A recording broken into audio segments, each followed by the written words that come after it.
कभी ऐसा हुआ है कि दिन में 8-10 घंटे पढ़ाई की और एग्जाम हॉल में बैठे तो दिमाग एकदम ब्लैंक? अगर हाँ, तो ये कहानी बिल्कुल अपनी सी लगेगी। और देखिए, इसमें दिक्कत मेहनत की नहीं है, दिक्कत है सही तरीके की। असल में ये दिमाग भी ना एक मशीन जैसा ही है, जिसे चलाने से पहले सही ट्रेनिंग की जरूरत पड़ती है। अब्राहम लिंकन की ये जो बात है ना, वो सीखने की दुनिया में एकदम परफेक्ट बैठती है। हम लोग करते क्या है, सीधे किताबें उठाई और पढ़ने बैठ गए। पर अपनी कुल्हाड़ी मतलब अपने दिमाग, उसको तेज करने का तो सोचते ही नहीं। किसी भी चीज को रटना शुरू करने से पहले दिमाग को उसे सीखने के लिए तैयार करना, बस वही सबसे समझदारी का काम है। तो यही तो है सबसे बड़ा सवाल, कि इतनी मेहनत के बाद भी नतीजा क्यों नहीं मिलता। देखिए, दिमाग ना बिल्कुल एक मसल की तरह है। जरा सोचिए, कोई जिम जाए और बस बिना किसी सही तरीके के, बिना फॉर्म के वजन उठाता रहे, तो क्या होगा? चोट लगेगी, बॉडी तो नहीं बनेगी। ठीक वैसे ही घंटों तक बस पढ़ते रहना, दिमाग पर सिर्फ बोझ डालना है, उसे ट्रेन करना नहीं। उसे चाहिए एक स्मार्ट ट्रेनिंग। तो चलिए आज बात करते हैं उन 5 साइंटिफिक तरीकों की जो याददाश्त को सच में बेहतर बना सकते हैं। इसमें हम जानेंगे एक अनट्रेन्ड ब्रेन की प्रॉब्लम क्या है, फिर एक्टिव रिकॉल, स्पेसिंग और लोकेशन मेथड्स, फाइनमेंट टेक्निक और आखिर में नींद और 21 दिन के चैलेंज के बारे में। तो सबसे पहले प्रॉब्लम को समझते हैं। देखिए, ज्यादातर मामलों में दिक्कत फोकस की कमी की नहीं होती। असली जड़ ये है कि हम अपने दिमाग को जानकारी स्टोर करने के लिए सही तरीके से ट्रेन ही नहीं कर रहे। तो ये रहा हमारा पहला और शायद सबसे सबसे पावरफुल हथियार, एक्टिव रिकॉल। और ये कोई मजाक नहीं है। रिसर्च कहती है कि ये तरीका सिर्फ पन्ने पलटने यानी री रीडिंग से 10 गुना ज्यादा असरदार है। तो आखिर ये जादू है क्या? देखिए, फर्क बहुत सीधा सा है। पैसिव रीडिंग वो है जो हम सब करते हैं, बस पढ़ते जाना, हाइलाइटर से रंगते जाना। दूसरी तरफ है एक्टिव रिकॉल।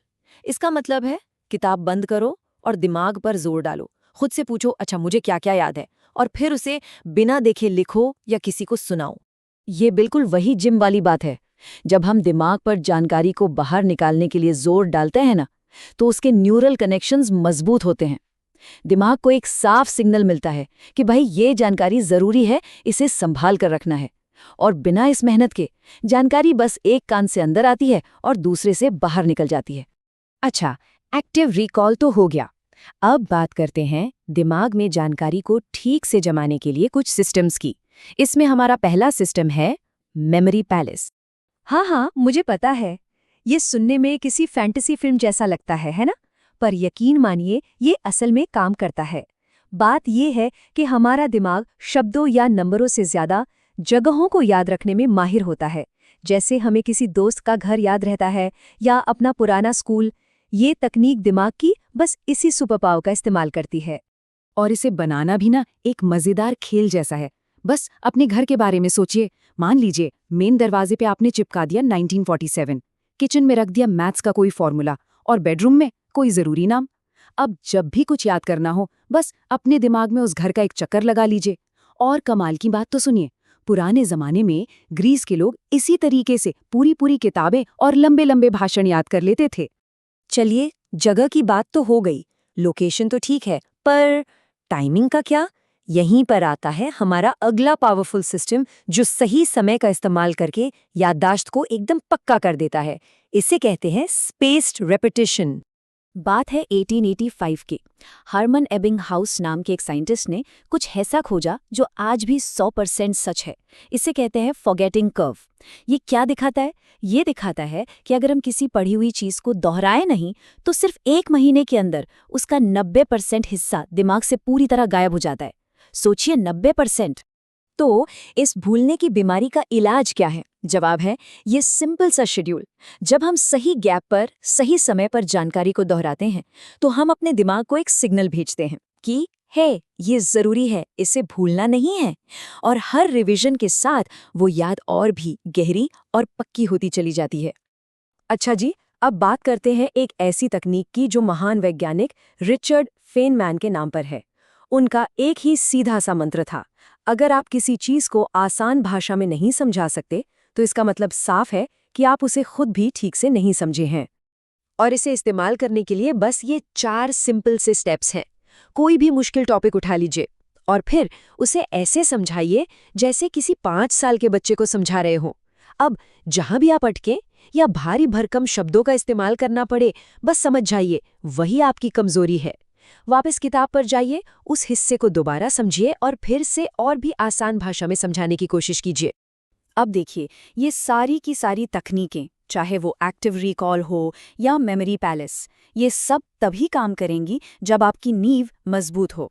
और वो नींव क्या है? वो है नींद। और साथ ही हम ये भी देखेंगे कि इन अच्छी आदतों को असल में आदत बनाया कैसे जाए। अक्सर लोग कहते हैं ना, कम सो, ज्यादा काम करो। ये बात विज्ञान के हिसाब से बिल्कुल बिल्कुल गलत है। नींद वो जादुई समय है जब हमारा दिमाग दिन भर की कच्ची पक्की जानकारी को पक्की यादों में बदलता है। इसे साइंस में कहते हैं मेमोरी कंसोलिडेशन। 7.5 घंटे की अच्छी नींद दिमाग के लिए एक नॉन नेगोशिएबल डील है। इसमें कोई समझौता नहीं। और एक बात, हर किसी का दिन में एक गोल्डन आवर या कह लीजिए एक पावर प्ले होता है। वो समय जब हमारा फोकस और एनर्जी सबसे ज्यादा एकदम पीक पर होती है। ज्यादातर लोगों के लिए ये सुबह उठने के ठीक बाद का समय होता है। अपने उस सबसे कीमती समय को पहचानिए और जो सबसे मुश्किल टॉपिक है ना, उसे उसी दौरान निपटा दीजिए। तो ये सारे तरीके बहुत असरदार हैं, इसमें कोई शक नहीं, लेकिन इनका असली फायदा तभी मिलेगा जब ये हमारी आदत बन जाए। और कहते हैं ना कि किसी भी नए काम को आदत बनाने में कम से कम 21 दिन तो लगते ही हैं। तो अब आती है 21 दिन की चुनौती। तो देखिए, अब सवाल ये नहीं है कि ये तरीके काम करते हैं या नहीं, क्योंकि ये तो साइंस ने साबित कर दिया है। असली सवाल ये है कि आप कौन सी एक तकनीक से शुरुआत करने वाले हैं। कोई भी एक तरीका चुनिए, एक्टिव रिकॉल हो, मेमोरी पैलेस हो या कोई और अगले 21 दिनों तक उसे हर रोज इस्तेमाल करने का चैलेंज लीजिए, क्योंकि असली बदलाव सिर्फ जानने से नहीं, करने से आता है।